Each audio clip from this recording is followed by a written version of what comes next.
Eh, saya tergerak untuk menuntaskan soal hukum Taurat ya. Jadi ini seringkali kan eh, apa orang Kristen itu ada yang salah mengartikan ya. Ada satu sisi bahwa hukum Taurat itu sudah dibatalkan, tidak berlaku ya kan. Tapi ada satu sisi bahwa itu tetap berlaku. Katanya apa argumentasinya? Hukum Tuhan tidak mungkin dibatalkan gitu. Ya, hukum Tuhan tidak mungkin dibatalkan. Nah, jadi kita coba bahas tuntas itu ya supaya kita mendapat pengertian yang benar.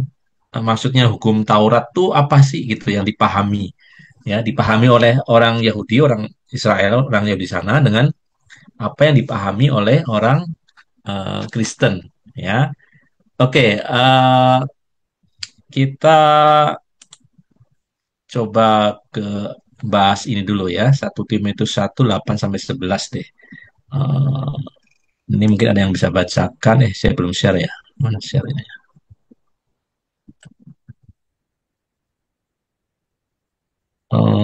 Share-nya mana ya? Share, share. Oh, sorry. Share. Oke, kita membaca ini dulu ya.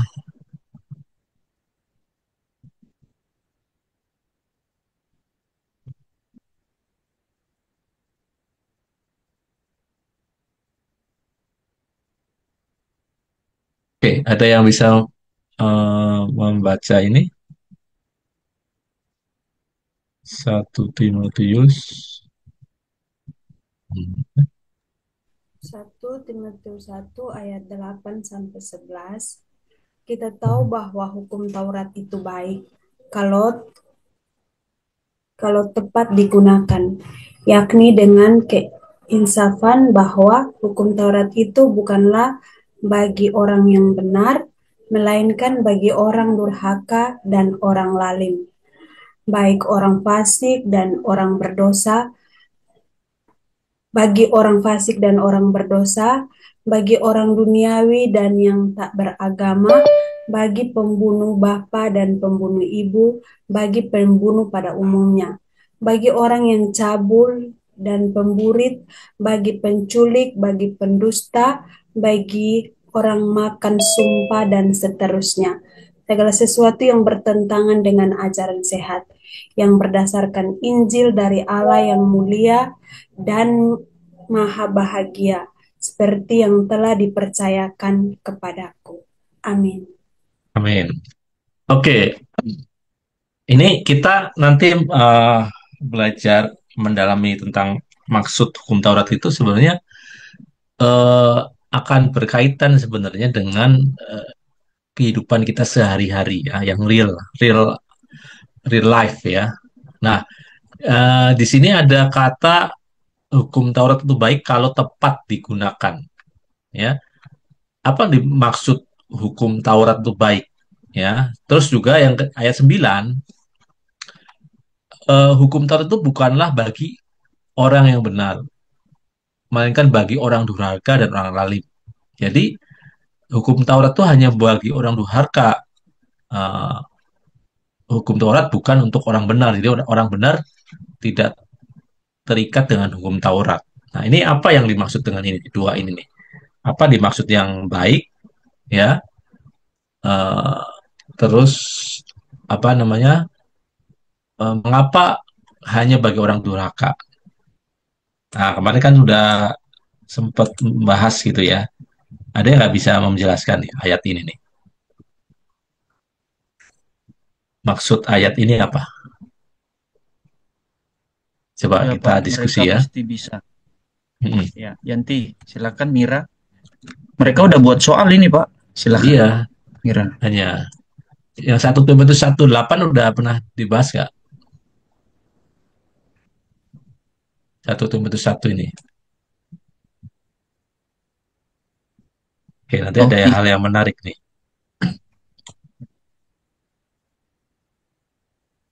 Oke, siapa yang... screenshot screenshotnya Pak Oh, ditampilkan aja Pak. ditampilkan lagi ya. Oke, oke, oke. Barusan. Di layar teman-teman. Oke.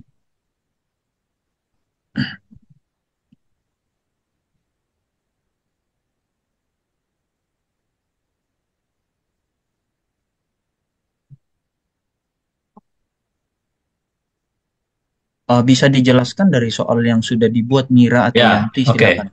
Biar biar teman-teman di sini ngelotok gitu ya soal ini ya, nggak ada pertanyaan lagi gitu. Jadi kita coba kompas tuntas nih apa maksudnya hukum Taurat di sini nih. Kok baik kalau tepat digunakan. Jadi kalau tidak tepat digunakan tidak baik gitu gimana? Terus hukum Taurat itu bukan untuk orang benar, ya nggak berlaku buat orang benar, berlakunya buat orang durhaka itu maksudnya gimana? Hmm.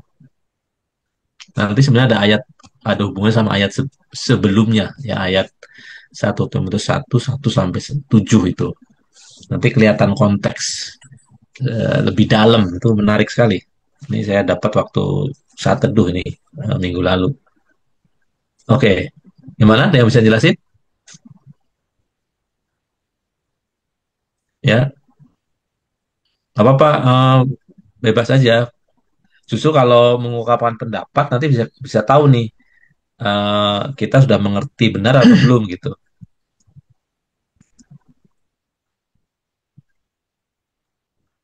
Ya, rasa mudah ini dari soal-soalnya Yanti sama Mira. Mudah ini.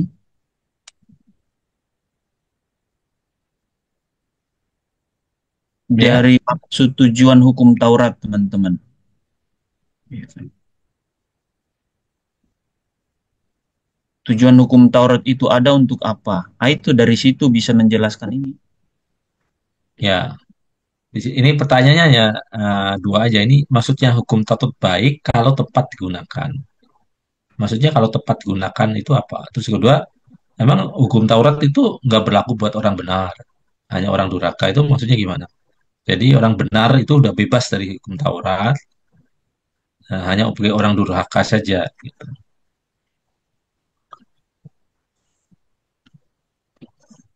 Itu ya. Nah sebenarnya nanti pertanyaan ini bisa dijawab kalau kita ya teman-teman semua itu paham maksudnya Taurat, hukum Taurat itu apa yang dimaksud disebut dikutip di Alkitab gitu. Oke, siapa yang mau menjelaskan?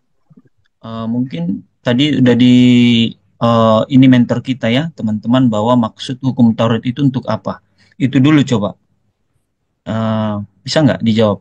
Yanti, Mira, Rida, atau Yandri, ke siapa? Ko Alfi, Mungkin Rida. salah satunya untuk menyatakan kesalahan Bapak. Iya. Mm-mm. Ya, oke. Nggak, ini pertanyaannya ini apa benar hukum Taurat itu untuk hanya untuk orang benar?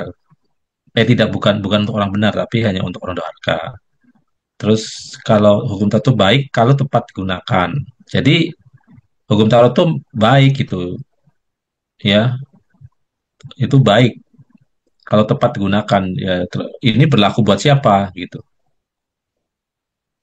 Ya, bagi orang benar atau bagi Saya coba Pak Anton. ya,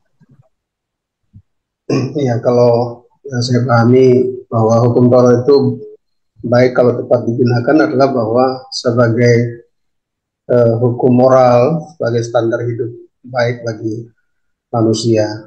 mm, Nah, tepat digunakan itu kalau sebagai standar moral atau hukum yang baik bagi penuntun hidup manusia. Nah, tidak tepatnya kalau dari hukum Taurat itu kita mengharapkan ada keselamatan atau kita mendapatkan keselamatan dari hukum Taurat itu. Dan yang kedua itu uh, hanya untuk berlaku bagi orang benar itu adalah tidak berlaku bagi orang benar itu saya tadi sudah sampaikan bahwa itu orang benar itu hidup karena kasih karunia oleh anugerah dan bukan berdasarkan Taurat kita dibenarkan itu. Tetapi untuk orang yang tidak benar atau orang yang belum mengenal Allah seperti yang ciri-ciri disebutkan di bawah itu supaya menyatakan eh, cara hidup mereka yang salah di hadapan Allah. Mungkin itu yang bisa saya sampaikan. oke, ya. Oke, eh, kurang lebih itu ya. Nah, jadi eh, apa pemahaman tentang hukum hukum hukum Taurat itu harus tepat ya. Jadi kita bisa apa namanya menempatkan secara baik. Oke, nanti tadi udah dijawab sama Pak Tadus ya.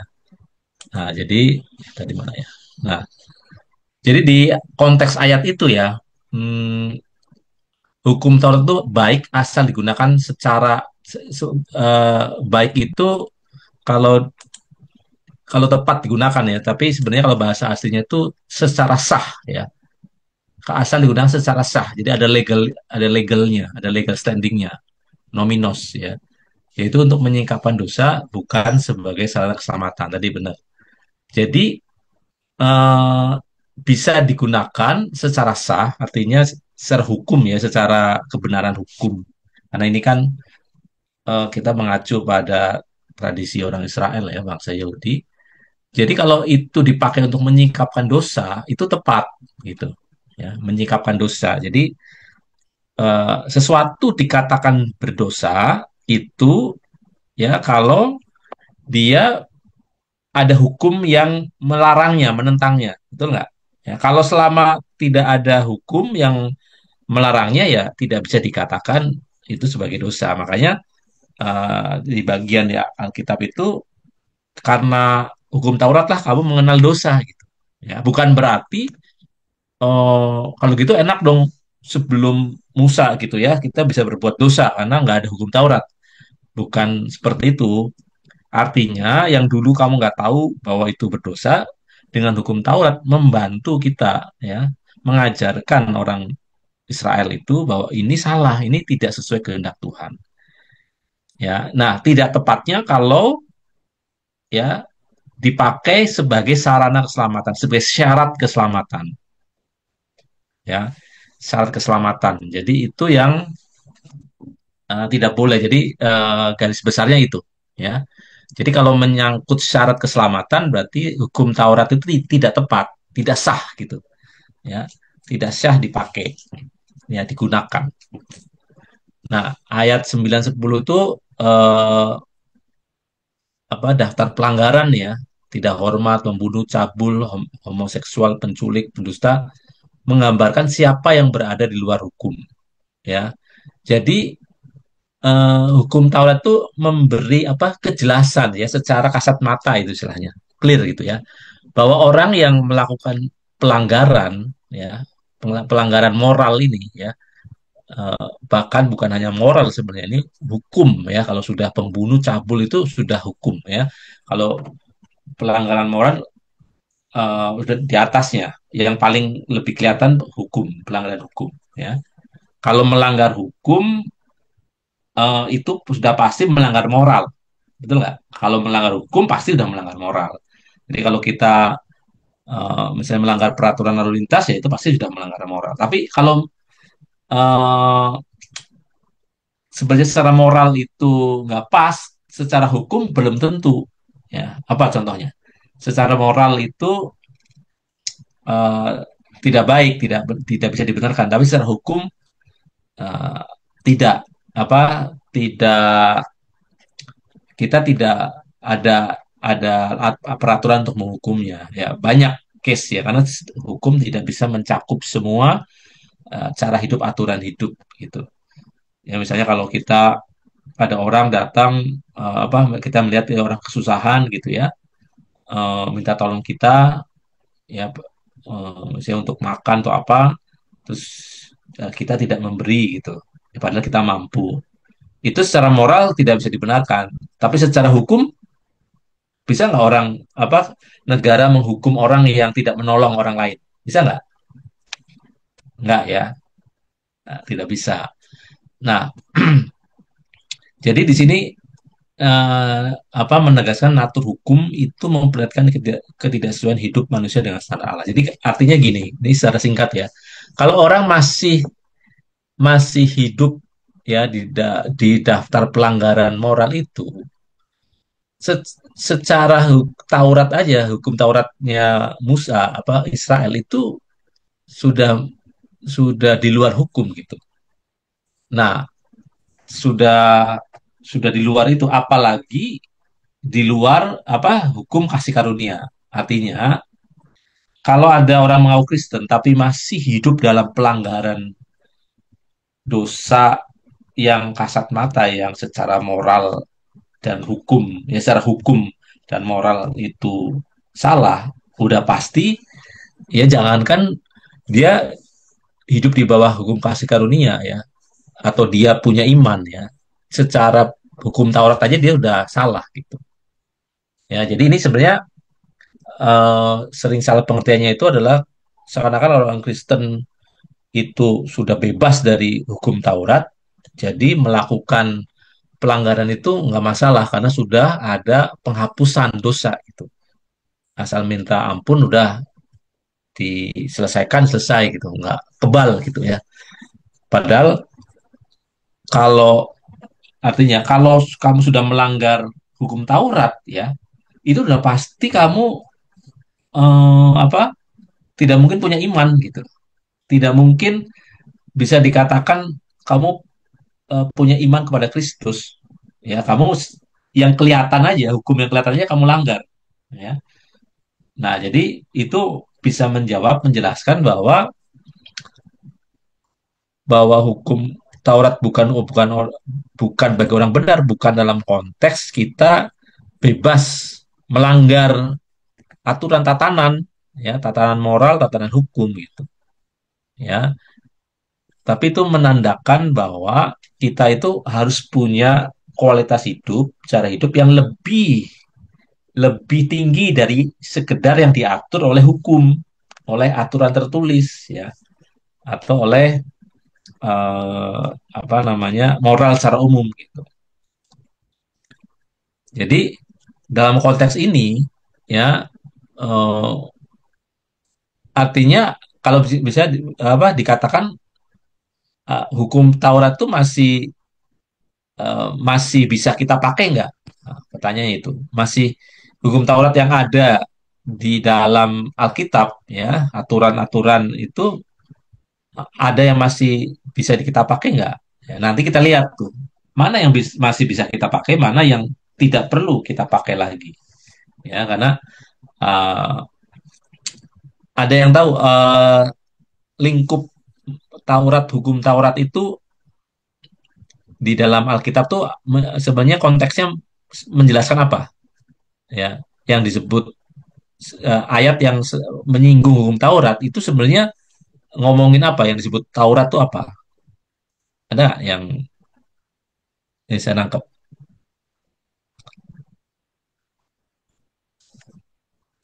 Ada apa hukum Taurat, Taurat itu Taurat apa? itu sebagai penuntun. Ya, maksudnya maksud Taurat itu apa? Hukum Taurat itu yang mana? Yang mana? Yang kalau kita menyebut hukum Taurat itu hukum yang seperti apa? 10 Yang perintah Allah, 10 10 10 perintah hukum Allah, itu, 10 hukum 10 hukum. Taurat. Terus yang lain hukum korban bakaran, hukum penghapusan dosa di Israel itu kan buat orang Yahudi kan hukum Taurat itu.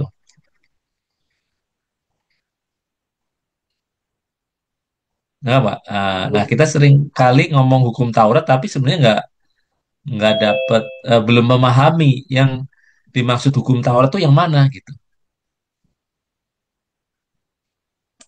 Ada yang bisa menjelaskan? Paling nggak ada 3 pengertian sebenarnya hukum Taurat itu.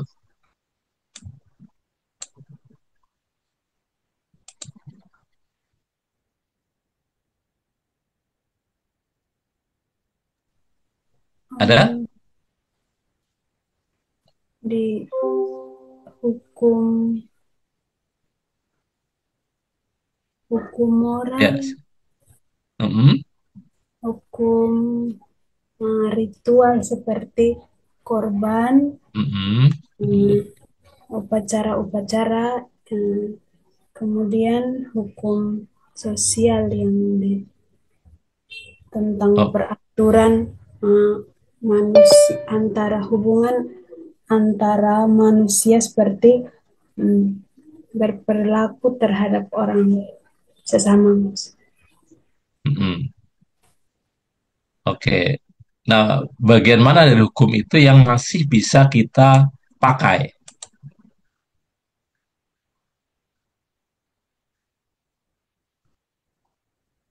Hukum Ya, eh, sosial dengan moral itu masih, sedangkan hmm, untuk aturan-aturan ritual itu sudah tidak terpakai. ya, oke. Ya, jadi secara singkat walaupun banyak ya jenisnya, kalau kita arti tahu nggak arti Taurat itu sendiri, Torah ya, kata Ibrani kan Torah gitu ya. Torah itu artinya hukum. Jadi kadang kita di terjemahannya kalau mau diterjemahkan Torah itu hukum, jadi nggak ada namanya hukum Taurat, namanya hukum-hukum gitu ya. Torah sendiri itu artinya ajaran instruksi atau petunjuk hidup ya. Jadi petunjuk, instruksi, perintah, yaitu namanya Torah gitu. Ya, hukum itu juga gitu kan. Hukum itu ya apa peraturan ya, petunjuk juga. Jadi kalau disebut kalau Torah itu artinya juga sendiri hukum. Jadi maksudnya hukum yang diberikan Allah, hukum yang dikehendaki Allah gitu. Menurut Allahnya orang Israel. Jadi kata kita kalau ngomongin Taurat itu sebenarnya hukum dari bangsa Israel ya, hukum yang diterima oleh bangsa Israel yang dilakukan oleh bangsa Israel ya. Ya, lingkupnya kan yang jelas yang disebut Taurat di Perjanjian Lama itu dari Kejadian sampai Ulangan ya, lima hukum Musa, Pentateuch ya, Pentateuch ya, dan hukum yang diberikan di Sinai. Jadi betul ada tiga ya. Nah ini nanti kita belajar lebih dalam ya. Sebagai hukum moral ya, hukum moral. Jadi kalau ayat-ayat Alkitab menyinggung soal hukum Taurat, maksudnya hukum moral Allah. Jadi hukum yang mencerminkan karakter Allah ya. Nah, ini yang diteguhkan sebagai standar moral Kristen. Ya, ini tidak dibatalkan ya karena karakter Allah itu tetap dari dulu sekarang sampai selama-lamanya. Ya, tidak mungkin Allah itu berubah karakternya. Jadi hukum moral itu hukum yang mencerminkan karakter Allah ya, yang minimal tercakup itu dalam 10 perintah Allah. Nah, ini tidak pernah dibatalkan ya. Terus yang kedua, hukum seremonial ya, seremonial. Itu tentang ibadat baik cuci, tentang korban, bagaimana korban bakaran, korban sesembahan, ya, tentang aturan imam, hari raya, ya sunat, ya seremonial agama, ya hukum seremonial agama. Ya. Di Perjanjian Baru hukum seremonial ini wajib nggak atau diajarkan nggak oleh para rasul? Masih diajarkan oleh para rasul nggak? Tidak. Tidak, ya. Makanya ada termasuk sunat, itu kan ada pertentangan tuh ya. Ada konflik di murid-murid awal Perjanjian Baru itu ada yang menerapkan hukum seremonial itu dibawa ke Perjanjian Baru atau dituntut orang untuk memenuhinya ya dituntut. Nah, itu yang menjadi tidak tepat. Ya, yang ketiga itu hukum sipil. Nah, di bangsa Yahudi atau bangsa Israel itu antara agama ya kepercayaan kepada Tuhan dengan hukum ketatanegaraan itu jadi satu ya diatur bersama. Hukum sipil itu aturan sosial dan hukum pemerintahan Israel sebagai bangsa. Nah ini ya pasti hanya berlaku buat orang Israel saja ya, tidak tidak berlaku buat kita. Nah jadi kalau nanti kita lihat konteks ayat Alkitab yang mengatakan bahwa tidak berlaku lagi hukum Taurat, nah, kita harus tahu yang mana yang dimaksud tidak berlaku itu ya. Tapi kalau di satu sisi Paulus mengatakan bahwa uh, tidak meniadakan hukum Taurat, nah itu maksudnya apa yang ditiadakan? Ya, itu esensinya, ya moralitas Allahnya yang tidak pernah dibatalkan. Nah, kalau kita lihat ini kita lanjut ya. Nah, Taurat itu baik mengapa? Ya, mengapa disebut baik? Karena mencerminkan karakter Allah. Itu baik ya. Perintah dari Allah itu pasti sifatnya kudus ya. Taurat itu kudus, benar dan baik. Roma 7:12. Jadi Taurat itu baik, konteksnya karakter Allah. Kita lagi ngomongin karakter Allah. Karakter Allah itu pasti baik, kudus gitu. Taurat itu baik karena bisa mengungkapkan dosa ya, menjadikan dosa tidak terlihat, menjadikan dosa menjadi terlihat dan tidak terbantahkan. Jadi orang sadar, jadi menyadarkan orang akan dosa. Itu perlu Taurat ya. Jadi kalau lihat perjalanan kita ya, ada orang Kristen yang kadang memang masuk dalam fase mendingan dia dikasih tahu Tauratnya dulu gitu ya. Artinya baik benarnya itu kelihatan ya, jelas gitu. Diajarin tentang ini boleh, ini tidak boleh. Ini baik, ini tidak baik. Itu di istilahnya dijelaskan apa, dikasih tahu dan dia tinggal melakukan aja ya. Sama seperti eh, dulu orang baru kadang ya, dulu waktu saya masih awal-awal Kristen ya masih nanya gitu, ini nonton film ini boleh nggak, ke bioskop boleh nggak, ini boleh nggak gitu ya. Eh, itu menurut saya bagi orang Kristen baru ya harus dikasih tahu, wah ini nggak boleh, ini boleh, ini nggak boleh, ini nggak boleh gitu. Eh, harus dikasih tahu secara letterlock gitu loh ya, karena dia belum bisa memahami lebih dalam lagi, lebih lebih jauh lagi. Tapi buat orang yang sudah lebih dewasa, dia nggak perlu dikasih tahu soal itu, dia akan tahu sendiri ya. Dia akan bisa membedakan ya. Eh, non nggak bisa ngomong bahwa nonton film itu baik atau tidak baik gitu ya, karena tergantung tujuannya, tergantung motivasinya, dan tergantung apa isi film itu gitu ya. Nah, tapi buat orang yang baru atau orang anak masih anak-anak sifatnya, uh, tidak bisa kita suruh memilih gitu ya. Jadi secara mungkin kalau orang tidak memahami kok kelihatannya kita standar ganda gitu ya. Yang satu wah, nggak usah terikat dengan boleh tidak boleh, yang satu ya tetap kamu kita ajarin ini boleh ini nggak boleh gitu. Nah itu konteksnya harus melihat perjalanan iman seseorang, kedewasaan rohani seseorang. Nah, tadi dikatakan yang ayat 8 itu Taurat itu baik ya. Itu sifatnya karena untuk menjaga tadi ya, fungsi kuratif sipil ya, membatasi kejahatan manusia lewat sanksi. Makanya orang Israel itu terkenal ya, secara moral tuh pasti baik kalau orang Israel itu ya, dibandingkan dengan bangsa-bangsa sekitarnya yang barbar gitu ya. Bangsa Israel termasuk ya bangsa yang secara etika moral tuh pasti apa namanya, punya rule, punya aturan ya. Makanya kalau sekarang kita apa istilahnya tuh, tuduhan bahwa Israel melakukan genocide gitu ya. Genocide itu kan satu kejahatan luar biasa gitu ya. Kita yang tahu belajar tentang bangsa Israel, jangankan genocide ya, hukum moralnya dia aja lebih tinggi mungkin dari hukum moral eh, bangsa-bangsa lain gitu. Apalagi sampai harus melakukan genocide itu sudah pasti melanggar double ya. Eh, kalau buat saya apa namanya, jauh ya, jauh dari situ ya. Karena kalau kita tahu perjalanan bangsa Israel gitu.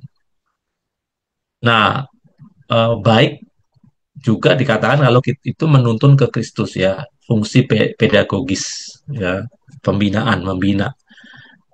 Jadi Taurat itu baik karena dia pengawal, mengawal kita, mengawal perjalanan kerohanian kita dari yang belum dewasa menjadi dewasa. Ya, sama seperti anak, waktu masih anak-anak, kita masih anak, kita ada apa namanya yang mendampingi gitu ya, bibi kita atau pengasuh, kita butuh pengasuh karena kita masih belum mandiri, belum dewasa, belum bisa membedakan yang baik dan benar ya baik dan jahat gitu ya. Makanya perlu pengasuh. Tapi kalau kita makin dewasa, pengasuh itu sudah tidak dibutuhkan lagi karena kita sudah bisa mengasuh diri kita sendiri, ya. Nah, itu disebut baik, ya, disebut baik. Oke. Eh,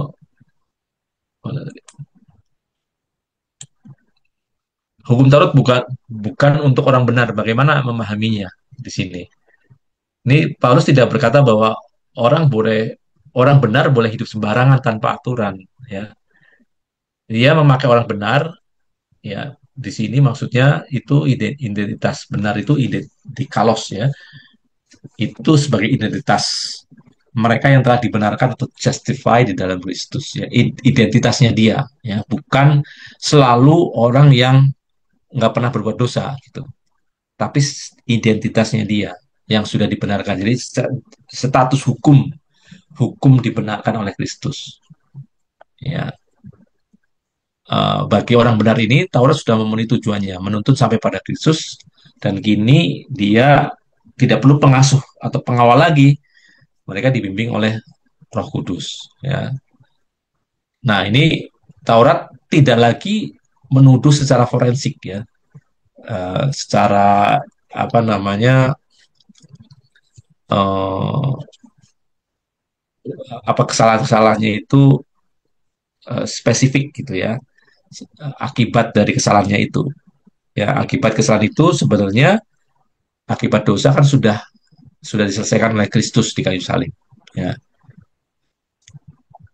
Nah, di sini baik bagi orang benar dalam konteks juga secara etika tetap relevan, ya, tetapi motivasinya berubah di sini, ya. Bagi orang benar itu lagi-lagi nih ngomongin motivasi, ya, bukan untuk mendapat status tapi untuk motivasinya untuk mengekspresikan natur, ya, natur ilahi, ya, kodrat ilahi sebagai sarana ekspresi, ya. Jadi artinya ini jelas sekali sih, namanya disebut orang Kristen, orang pengikut Kristus itu udah pasti harus baik gitu, harus apa ya, harus tidak terlibat pelanggaran moral atau pelanggaran etika secara berat, ya, tapi wilayahnya sudah berlomba-lomba mengekspresikan naturnya, ya.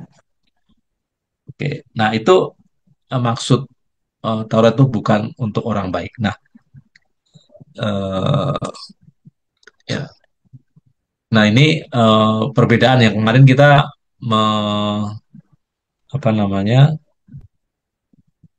membedakan antara apa namanya ya, di kitab Galatia, Roma dan Timotius. Nah ini sebenarnya ada penekanan-penekanan yang berbeda, ya, ada penekanan yang berbeda, ada penekanan yang berbeda. Ya, kalau Galatia tujuan yang penulisan kitab Galatia tujuannya itu ditambahkan ada pelanggaran sampai datang keturunan itu. Jadi menunjuk pada apa namanya, Kristus, ya. Kalau di Roma melalui Taurat datang pengetahuan akan dosa, pengetahuan tentang dosa. Kalau Timotius ini baik asal dipakai secara sah, ya. Nah, ini sifat Taurat. Kalau Galatia menekankan tentang penjagaan, ya, pengasuh sementara. Kalau kitab Roma itu secara moral baik benar itu mencerminkan karakter Allah. Itu sifat hukum Taurat yang ditekankan. Nah, di Timotius ini, nah ini yang menarik nanti. Eh, Ternyata hukum Taurat itu disalahgunakan. Nah, jadi ayat 8 sampai 11 itu muncul, ya. Tadi ada kata baik kalau sah digunakan. Karena ada yang menggunakan hukum Taurat secara tidak sah. Nah, disebut ajaran sesat. Nah, di sini kan kita lihat ya, latar belakangnya, ya. Latar belakangnya nih. Ini di ayat sebelumnya, ayat 3, ya. 3 itu apa ini? Apa? Mengenai ajaran sesat gitu. Jadi ada hubungannya nih, penyalahgunaan Taurat, ya, mengartikan secara salah itu dengan ajaran sesat ini. Nah, ini yang mau saya bawa di temanya ini. Nangkep ya? Ini apa sih maksudnya nih?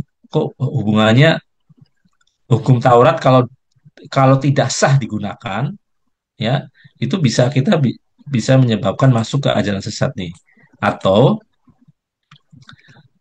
eh, ajaran sesat di sini itu men- penekanannya kalau dia menggunakan Taurat seakan-akan itu baik ya, tapi tidak sah digunakan, tidak tepat digunakan. Nah, jadi kita lihat konteksnya ya. Mungkin ada yang bisa baca ini lebih baca ayat 3 sampai 7 deh. Ayat 3 sampai 7. Mungkin ada yang bisa baca nih. Ayat 3 sampai 7 ya. Perikop mengenai ajaran sesat. Hmm. Aku hendak meneruskan perjalananku ke wilayah Makedonia. Aku telah mendesak engkau supaya engkau tinggal di Efesus dan menasihatkan orang-orang tertentu agar mereka jangan mengajarkan ajaran lain ataupun sibuk dengan dongeng dan silsilah yang tiada putus-putusnya, yang hanya menghasilkan persoalan belaka dan bukan tertib hidup keselamatan yang diberikan Allah dalam iman. Tujuan nasihat itu ialah kasih yang timbul dari hati yang suci, dari hati nurani yang murni, dan dari iman yang tulus. Tetapi ada orang yang tidak sampai pada tujuan itu dan yang sesat dalam omongan yang sia-sia. Mereka itu hendak menjadi pengajar hukum Taurat tanpa mengerti perkataan mereka sendiri dan pokok-pokok yang secara mutlak mereka temukan. Oke. Jadi ini ada hubungannya nih ya. Kenapa di ayat 7 mereka ini hendak menjadi pengajar hukum Taurat ini? Jadi kalau mengajarkan hukum Taurat tanpa pengertian yang benar ya, tanpa mengerti perkataan mereka sendiri dan pokok-pokok yang benar, gitu bisa menyimpang ya. Jadi satu hal gini, ajaran sesat yang disinggung di eh, Timotius ini ya, dan mungkin beberapa kitab yang lain itu ya, itu eh nggak tahu nanti mungkin Pak Levi bisa koreksi ya, tidak pernah menyinggung soal perbedaan doktrin ya, mungkin Pak Levi bisa ini ya. Tapi yang yang apa ya disoroti itu adalah ini nih, ajaran lain itu sibuk dengan dongeng, sisilah tiada putusnya, yang hanya menghasilkan persoalan belaka dan nih bukan tertib hidup keselamatan yang diberikan Allah. Sifatnya itu praktis sebenarnya, ya. Jadi ajaran sesat ini itu pasti akan menimbulkan ya hidup kita tidak tertib, ya. Tertib hidup keselamatan, tidak tertib hidupnya. Kenapa? Ini menghasilkan persoalan belaka, ya, terjebak oleh dongeng dan silsilah yang tiada putusnya. Jadi eh,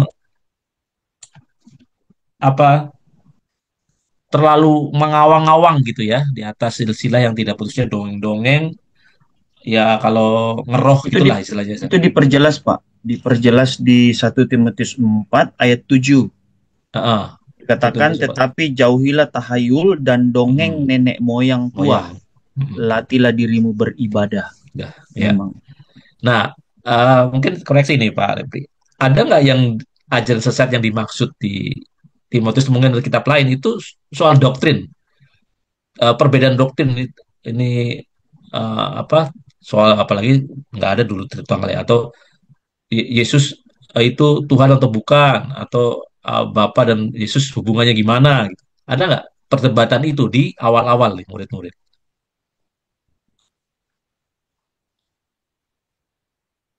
Ya, ada nggak? Kalau kalau yang ada itu tentang sunat dan tidak sunat Iya, itu yang maksudnya yang sifatnya sebenarnya praktis ya. Ini. Kalau itu dijelaskan di Ibrani, Pak, itu. Ibrani Mhm. 4. Jadi di Ibrani 4 itu ayat 6. Sebab itu marilah kita tinggalkan asas-asas dari ajaran tentang Kristus dan beralih kepada perkembangannya yang penuh Janganlah kita meletakkan lagi dasar pertobatan dari perbuatan-perbuatan yang sia-sia dan dasar kepercayaan kepada Allah, yaitu ajaran tentang pelbagai pembaptisan, penumpangan tangan, kebangkitan orang-orang mati, dan hukuman kekal. Ibrani 4 ayat berapa? 6. 6 ya. Sorry, Ibrani 6 ayat 1. Oke.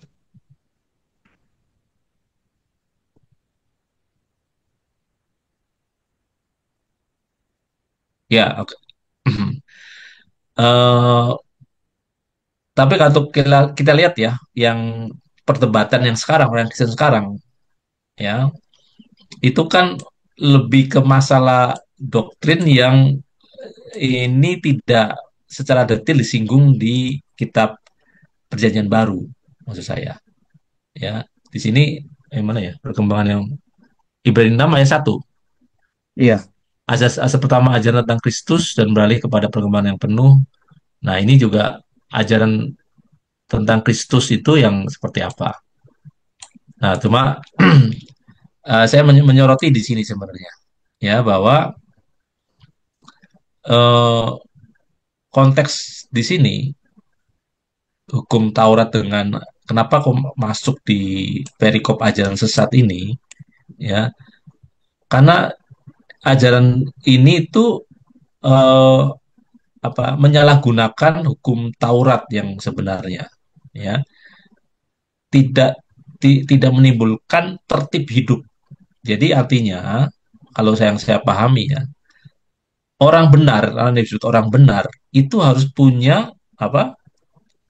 Punya penampakan hidupnya yang tertib. Ya, tertib itu banyak menyangkut aspek, ya. Nah, kalau kita lihat di sini yang jelas kalau orang hidup em, ini ya di ayat 9 ini. ada di itu Pak, perdebatan disinggung 2 Timotius 2 ayat 2 ayat 14 dan ayat uh 23. 2 Timotius 2 2 Timotius 2, ayat 14 dan 23.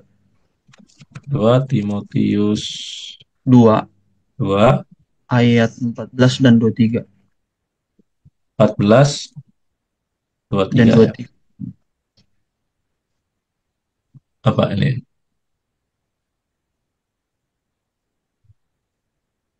Oke, ini tentang apa?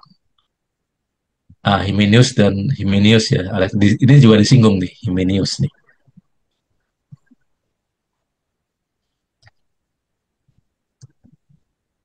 Eh, ini di sini perdebatan ini menyebabkan orang itu menjadi tertib hidup nggak? Ya, nah Himenius Philetus ya. Omongan yang kosong tidak suci yang menambah kefasikan ini. Maksudnya ini menyoroti karena menyebabkan orang tidak tertib hidup, ya. Hanya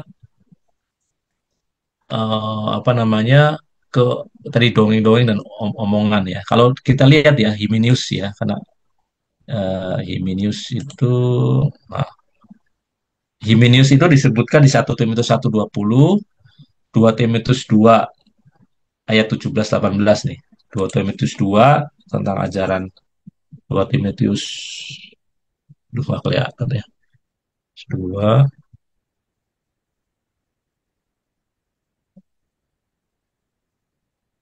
nih. Di antara mereka Himenius dan Philetus ya tadi ya. 2 Timotius 2. Ya ini ya. Benar ya 17-18 kan. Nah, itu mengajarkan bahwa kebangkitan telah berlangsung, itu ya. Himenius mengajarkan kebangkitan telah berlangsung. Ini berarti bahwa mereka mengajarkan kebangkitan rohani sudah terjadi dan tidak ada kebangkitan jasmani di masa depan. Jadi fokusnya karena waktu itu mulai mulai muncul ajaran gnostik, kan? Ada yang tahu nggak ajaran gnostik itu? Jadi menganggap bahwa yang fisik ini itu dihina dosa. Jadi harus hidup secara roh gitu ya, roh aja gitu. Ya, tapi tertib hidup secara fisik itu tidak diperhatikan. Ya, ini mereka terpengaruh ajaran gnostik atau konsep dualistik, memandang dunia fisik sebagai yang jahat dan hanya roh yang penting. Gitu. Jadi mereka tidak mau, ya itu ya, kalau bahasa saya tuh mau tertib hidup secara fisik, secara jasmani, ya, secara kelakuan yang bisa dilihat. Mereka lebih mementingkan sifatnya spiritual atau simbolis gitu. Nah, ini dikatakan menyebar seperti kanker tuh ya. 2 Timotius 2:17 nih kan. Penyakit kanker menyebar. Itu menimbulkan kebingungan dan merusak keyakinan orang percaya terhadap kebangkitan tubuh yang diharapkan pada kedatangan Kristus. Ini akan mengacaukan pengharapan dari Kristus. Ya, istilahnya terlalu lihat ke depan, ya, maksudnya, tapi eh, kehidupan sekarang tuh nggak terlalu diperhatikan. Nah itu, oke. Nah, yang Ternyata saya maksud, ya, ternyata itu juga bicara tentang uang. Jadi dikatakan di 1 mm, Timotius 6 ayat 3 sampai 5 mm, itu mereka ini bersilat kata dan tujuannya itu untuk mencari uang. mencari uang, ya, bisa Iya, juga. jadi mereka tujuannya itu dikatakan bahwa eh, pemahaman seseorang tentang pokok-pokok teologi yang lebih baik jangan menjadi dasar baginya untuk berbuat seolah-olah berkuasa atas orang lain atau untuk Mm, mendapatkan uang. Jauhkan diri dari orang-orang yang hanya ingin berdebat. Makanya Timotius ini menyinggung soal uang. betul. Ujung-ujungnya ke situ. Artinya gini, apa? Kalau orang yang sudah mementingkan uang, semua uang bisa disebut katakan tertib hidupnya nggak? Ya, Mm, eh, pasti apa istilahnya akan secara moral etika atau itu kan orang itu memanipulasi orang lain kan. Jadi dengan konsep pengetahuan gnostiknya itu dia mau mengatur orang gitu ya, mengatur supaya dia ikut gitu. Karena dia lebih tahu tentang dunia lain lah istilahnya. Nah, akhirnya terjebak ke yang pokok ya, yang pokok itu apa yang pokok? Ini yang saya dapat nih, yang pokok itu sebenarnya esensi hukum Taurat itu yang harus dilakukan oleh orang percaya, oleh pengikut Kristus. Karakter moral Allah yang esensial, yang batiniah itu sebenarnya yang utama. Nah, karena ada ajaran tanda kutip sesat ini, itu menyingkirkan dari ajaran yang esensial, ya, yang esensial. Nah, kalau saya lihat perdebatan yang sekarang itu juga seperti itu, bertentangan doktrin-doktrin yang tidak terlalu terkonek dengan yang esensial batinnya. Jadi lebih senang berdebat soal ini ya, pengetahuan doktrinnya, tapi tidak memperhatikan hal yang esensial secara batiniah. Nah, jangan kita terjebak di situ, ya. Jadi eh, apa? Jangan pengertian hukum Taurat yang benar. Ini sebenarnya gini, kalau yang saya dapat ya, secara esensial, secara karakter Allah yang tercermin dalam perintahnya ya, di Amsal maupun di Mazmur kan jelas tuh perintah Allah, Taurat Tuhan tuh baik ya, perintah Allah itu menyegarkan jiwaku dan seterusnya. Itu secara esensi itu tidak pernah berubah gitu. Bahwa perintah Allah yang esensi itu akan membawa kita tuh tertib hidup. Maksudnya bahasa sekarang itu kita hidup dalam kekudusan. Artinya sinkron dengan kehendak Allah. Jadi dari dulu sampai sekarang esensi bahwa kita itu harus sinkron, harus sejalan dengan Allah itu tetap tidak berubah gitu. Ya, cuma pengertiannya apa itu sinkron dengan Allah, yang disebut apa itu kudus ya, kudus itu kan tidak eh, tidak menyimpang ya, di apa namanya sejalan dengan apa yang Tuhan kehendaki itu dari dulu sampai selama-lamanya akan seperti itu ya. Cuma kehendak Allah yang dipahami manusia itu berkembang, ya, mendalam gitu. Jadi perjanjian baru itu menggenapi perjanjian lama dalam konteks, ya, bukan merubah secara esensial, tapi membawa manusia ke tingkat pemahaman kedewasaan yang lebih tinggi, ya. Yang Tuhan kehendaki itu kan jelas dikatakan tuh di mana bahwa yang kehendaki bukan korban bakaran, ya, tapi apa? Hati yang bertobat, betul nggak? Bukan, Tuhan itu tidak otomatis senang kalau orang Israel saat itu membawa korban bakaran gitu. Dia melakukan checklist, secara hukum tertulisnya, otomatis itu Tuhan disenangkan, enggak.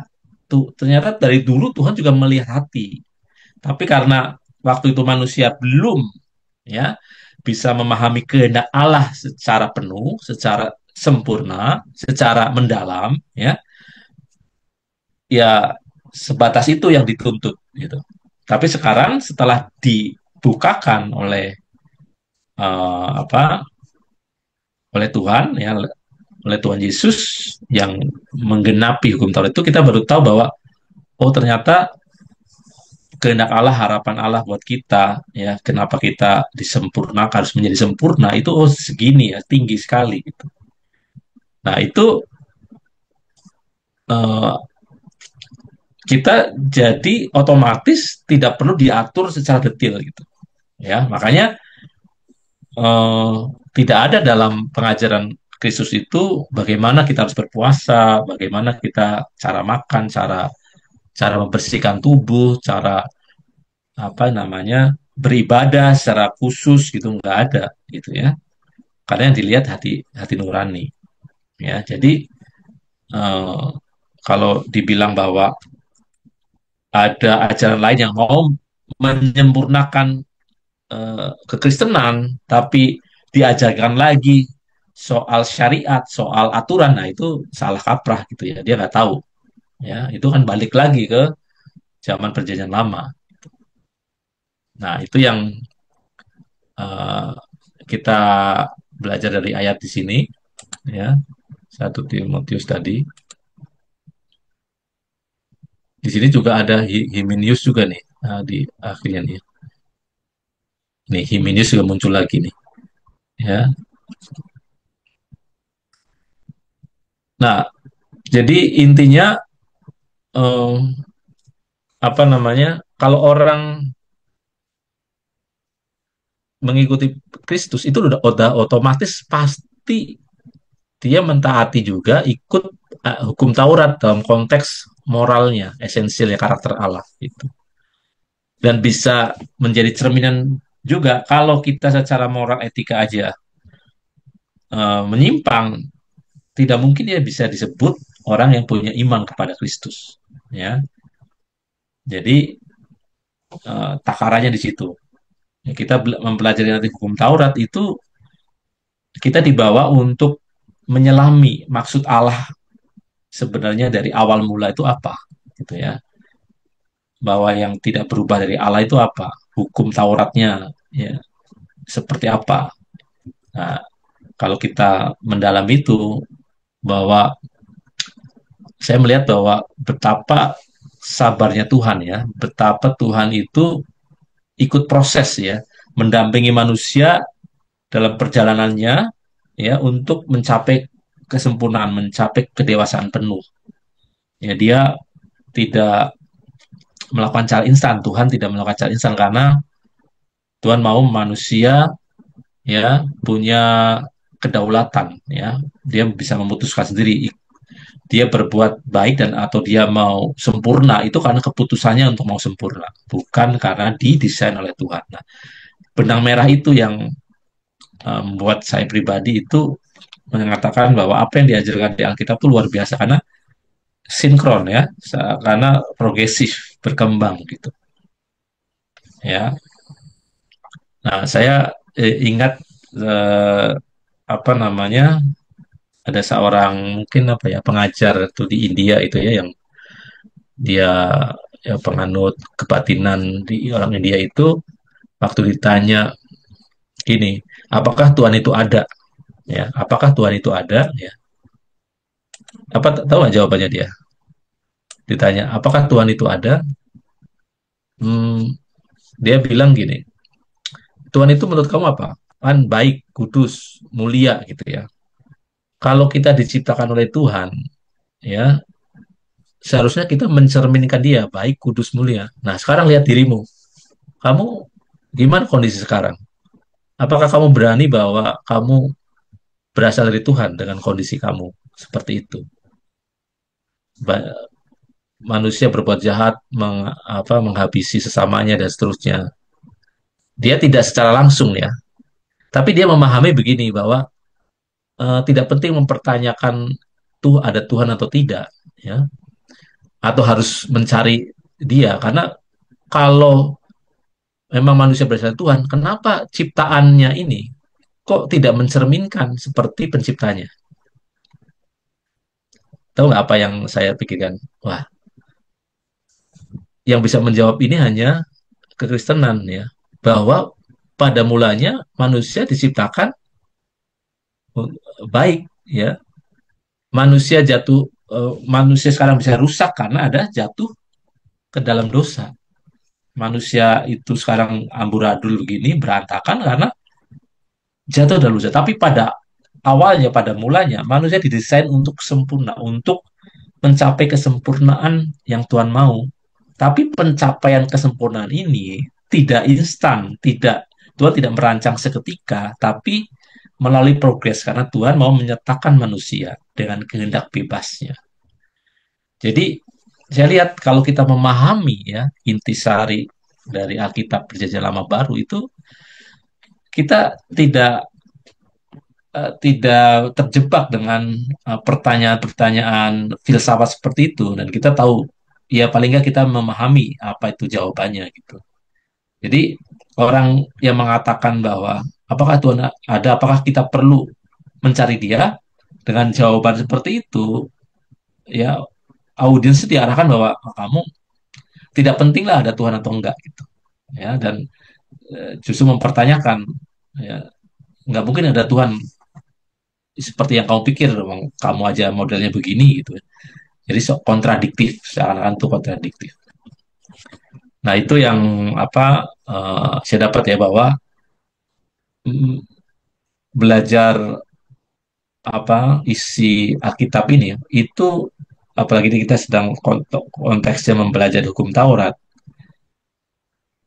itu harusnya kita makin mengerti makin masuk ke esensinya ya ke esensi. Jadi kalau buat kita ya kalau saya ditanya hukum Taurat itu gimana ya saya harus pasti kita akan mengikuti ya disebut hukum Taurat karena maksud Taurat itu adalah perintah Allah atau kehendak Allah ya pasti kita harus ikut ya hukum Taurat itu. Jadi nanti kalau di Alkitab ada ayat yang seakan-akan eh, bertentangan, nah kita harus lihat konteksnya seperti apa.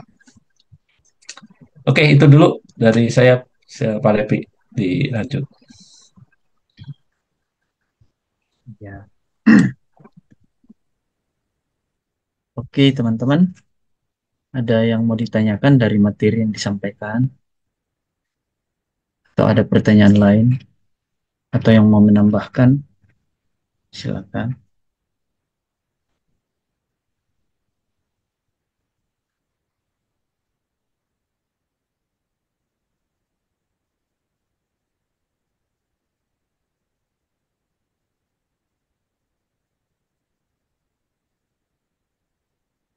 Kalau mungkin tiba-tiba ada pertanyaan, bagaimana dong sekarang hukum Taurat saat ini?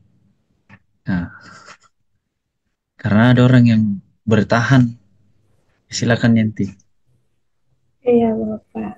Saya izin bertanya. Mungkin pertanyaannya seperti Bapak Lepri, tapi sekarang kalau kita lihat kebanyakan orang Kristen lebih melakukan hukum Taurat dibandingkan ya mengalami Tuhan itu sendiri sih. Yang disebut melakukan hukum Taurat apa? Orang Kristen yang melakukan hukum Taurat Maksudnya Itu yang contohnya apa? contohnya mengikuti seremonial yang seperti ya jangan membunuh. Jadi ya saya tidak membunuh karena kalau membunuh saya berdosa. Itu seperti itu. Lakukan hukum Taurat.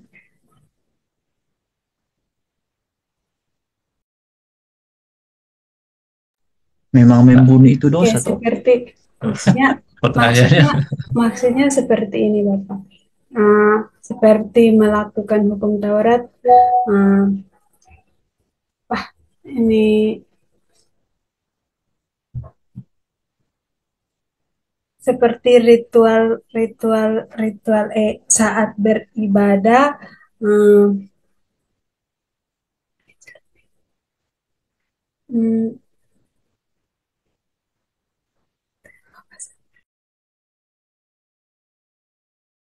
Mungkin maksudnya ah, benar karena dia punya standar moral secara menurut Taurat dia sudah benar begitu. Iya, maksudnya ya sekedar hadir gereja dan dia tahu bahwa ya karena saya sudah gereja ya sudah hanya begitu saja, hanya sekedar hadir dan seperti itu.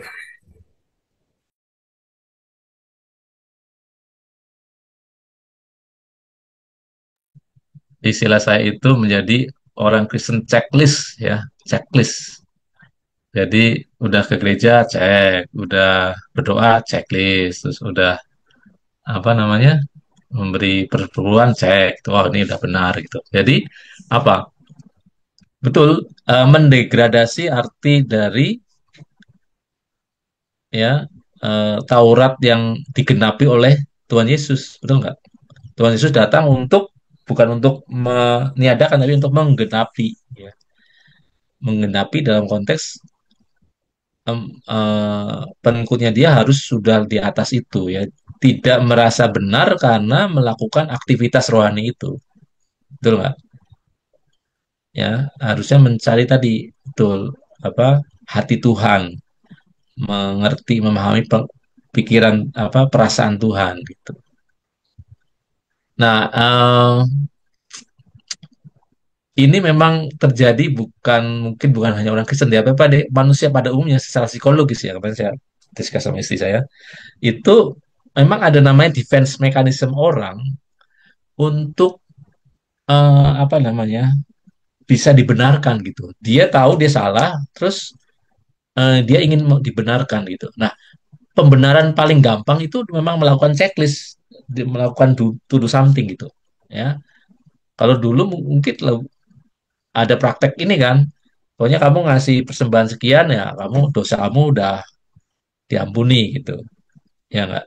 Kamu kalau bantu pendeta atau apa, wah kamu dapat berkat gitu. Nah, itu jauh lebih mudah kayak gitu, ya, jauh lebih mudah. Dan memang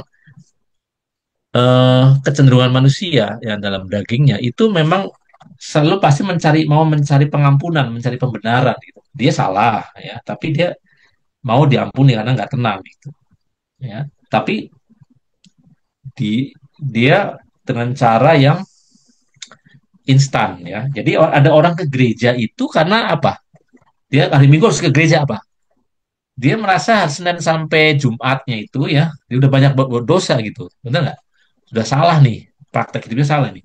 Jadi hari Minggu tuh harus di reset, apa? Harus mulai dari nol, harus mulai dari nol gitu katanya.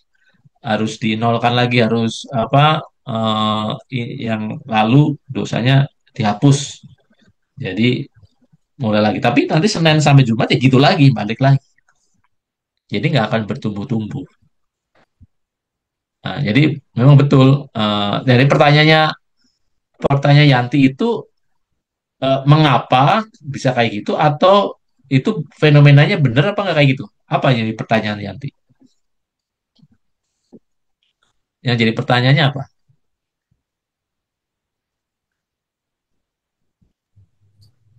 Eh, Mungkin fenomenanya seperti itu, Bapak. Hmm. Yang menjadi pertanyaan apa?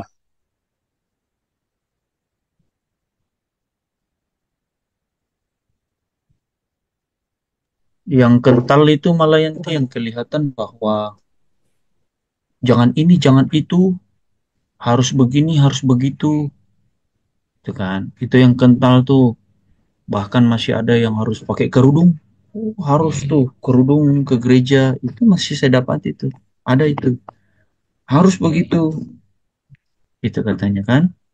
Nah, mereka tidak boleh makan ini, nggak boleh makan itu. Itu yang masih kental kan.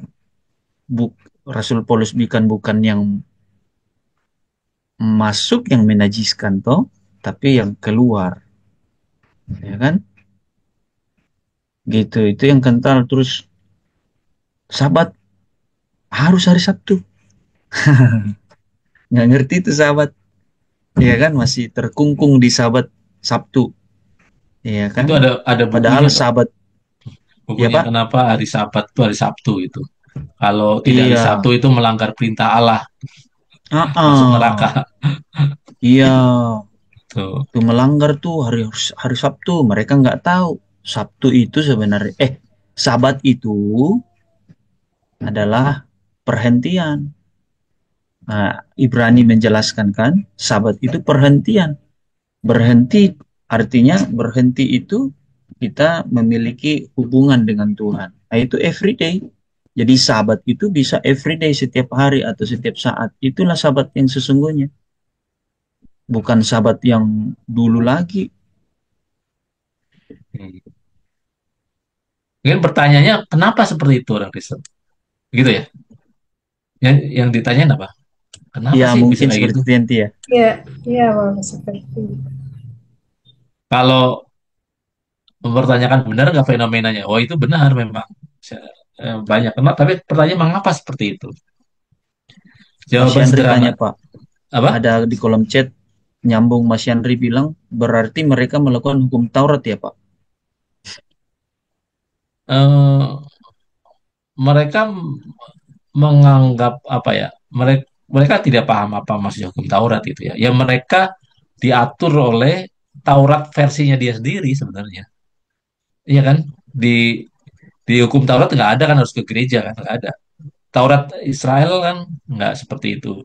Nggak sepenuhnya juga bisa mereka ikuti. Tapi artinya kalau jawaban saya, karena manusia itu cenderung mencari jalan pintas untuk membenarkan dirinya. Mencari jalan yang paling enak untuk dia dibebaskan gitu dari perasaan ya, keberdosaannya gitu ya. Paling gampang itu ya melakukan checklist atau melakukan sesuatu yang kelihatan gitu. Itu paling gampang ya. Ya, misalnya kasihlah apa sesama manusia mengasihi gitu ya. Itu kan abstrak mengasihi itu. Tapi kalau dikatakan aturannya kamu disebut mengasihi kalau kamu memberi persembahan ke gereja itu kamu mengasihi gitu. Kamu atau memberi uang kepada saudara itu berarti mengasihi. Kan lebih gampang kayak gitu ya. Tapi yang dituntut adalah memahami, mengerti perasaan Allah, nah, itu abstrak. Nah, padahal tuntutan orang percaya itu sampai di level itu, dia harus menyelam, menggali, dan itu nggak mudah. Memahami kehendak Allah, memahami perasaan Allah itu suatu yang abstrak dan nggak gampang lah, susah itu, sulit sekali. Ya, nah manusia itu maunya cari gampangnya, gitu. Cari mudahnya. Itu kecenderungan manusia berdosa seperti itu ya. Kedagingan itu mau pasti mau memuaskan kesenangannya dia. Nah, nggak mau yang susah gitu. Ya, itu itu fenomenanya. Kalau Jadi Mas Yandri nanya lagi Pak, tapi hukum Taurat bukan ditiadakan tapi menggenapi. mm, apa? Jadi memahaminya itu apa? Bukan si Mas Yandri. Iya ya, memahami digenapi itu maksudnya apa? Ya, digenapi. Tadi malam kan sempat dikasih contoh kan, kok Afi Hmm, bertanya, kan hukum Taurat mengajar hormati orang tua.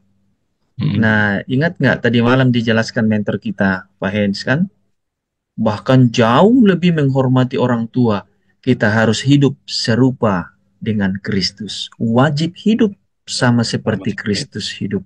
Itu namanya digenapi, gitu kan? Bukan ditiadakan, gitu. Artinya bahwa kita tidak lagi dituntut oleh tuduhan-tuduhan dari hukum Taurat. Ya kan, kan sudah di apa batalkan dengan kematian Kristus. Ayatnya tadi malam kan disampaikan hukum Taurat itu dibatalkan dengan kematian Kristus. Kristus menanggung kutuk itu di atas kayu salib. Karena kalau melanggar hukum Taurat, iya Mas Yandri. Sebab dengan matinya sebagai manusia ia telah membatalkan hukum Taurat. Artinya bahwa digenapi. Jauh lebih dari itu, hiduplah serupa Kristus. 1 Yohanes 2 ayat 6 kan? Barang siapa berkata ia di dalam barang siapa berkata bahwa ia ada di dalam dia, dia itu Kristus, ia wajib hidup sama seperti Kristus hidup. Contoh, ya kan? Jangan membunuh. Nah, Yesus ajarkan apa? Ya, kita bertengkar saja, ya kita marah sama orang saja atau dalam hati saja marah kepada orang, ya bisa saja itu udah membunuh. Melihat wanita dan mengingini, kan jangan berzina. Berzina di hukum Taurat kan yang dilakukan secara fisik, kelihatan. Tapi di Injil Matius pasal 5 mengenai hukum Taurat dan dosa, bicara tentang bahwa lihat wanita saja kau ingini sudah berzina dalam hati. Gitu.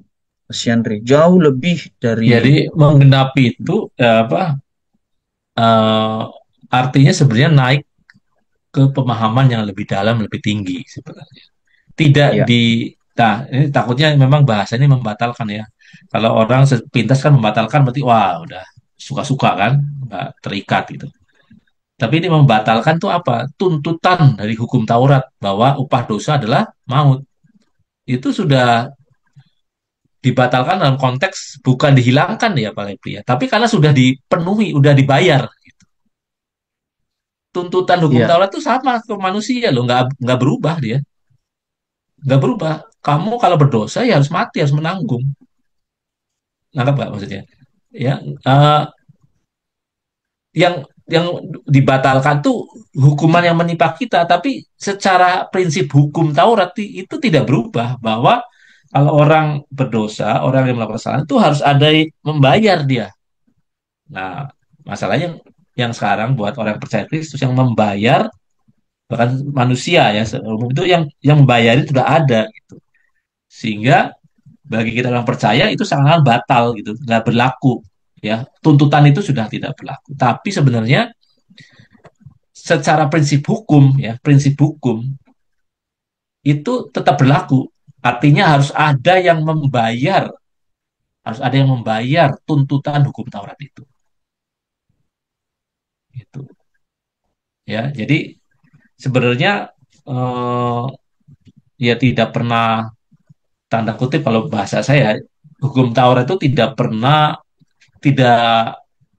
dibatalkan tanda kutip tetap dia berlaku ya tapi masalahnya sudah dipenuhi oleh Tuhan Yesus nih kamu menuntut manusia itu mati binasakan nah ini saya sudah bayar nih diganti udah dipenuhi gitu hukum itu sudah difulfill lah istilahnya difulfill makanya digenapi difulfill dipenuhi oleh Kristus dengan pengorbanan di kayu salib itu gitu.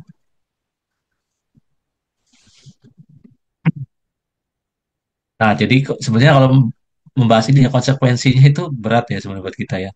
Kita kalau udah ngerti gini tapi kualitas hidup kita kalah sama orang yang belum mengenal atau masih menurut kita masih di bawah hukum Taurat ya itu sama aja kita ngomong tong kosong nyaring bunyinya kan betul nggak? Jadi ini sebenarnya ngomong ke kita kualitas kamu sudah sampai mana ya gitu. Itu. Mesti diulang-ulang lagi nih Pak. Mm-mm. Nanti mentor. Oke. Oke, teman-teman. Sudah 9.45. Mas Yandri sudah harus wajib lapor. Kita harus kita tutup doa ya. Bapak di surga, terima kasih buat waktu yang indah kami boleh belajar bersama-sama. Mari Engkau tuntun kami lebih lagi melalui Roh-Mu yang kudus di dalam setiap kami, agar kami lebih dalam lagi memahami setiap kebenaran firman-Mu ini, supaya hidup kami sungguh-sungguh dimerdekakan. Dan kebenaran-Mu itu menolong setiap kami untuk kami diubahkan, sehingga dari perubahan hidup kami ini, kami boleh memberitakan kebenaran firman. Terima kasih Bapak, berkati hamba yang terkasih, mentor kami Pak Anton yang sudah mengajar malam hari ini. Biarlah Engkau terus memberkati hamba-Mu, menuntun hamba-Mu dalam segala pekerjaan, aktivitasnya setiap hari. Biarlah Engkau yang menyertainya, sehingga segala sesuatu yang dikerjakan di dalam kemuliaan-Mu, di dalam kebenaran-Mu, Engkau yang membuat berhasil dan beruntung. Dijauhkan dari setiap malapetaka mara bahaya maut, dijauhkan dari setiap rancangan orang jahat dan niat orang jahat. Dalam nama Tuhan Yesus, berkati segenap keluarga anak istrinya dan seluruh keluarga besarnya Bapak. Terima kasih Bapak, dan biarlah setiap kami yang hadir malam hari ini, tangan-Mu yang perkasa memberkati seluruh kehidupan kami, tubuh, jiwa, roh kami, pelihara kami dengan sempurna. Dalam nama Tuhan Yesus, saudara yang diberkati Tuhan sama-sama katakan amin. Amin. Oke. Thank you Oke, Amin. semuanya. Terima kasih makasih Pak Pak. Anton. Salam. Ya, Terima kasih Pak sama-sama. Anton. Terima Yuk, kasih Pak sama-sama. Menteri.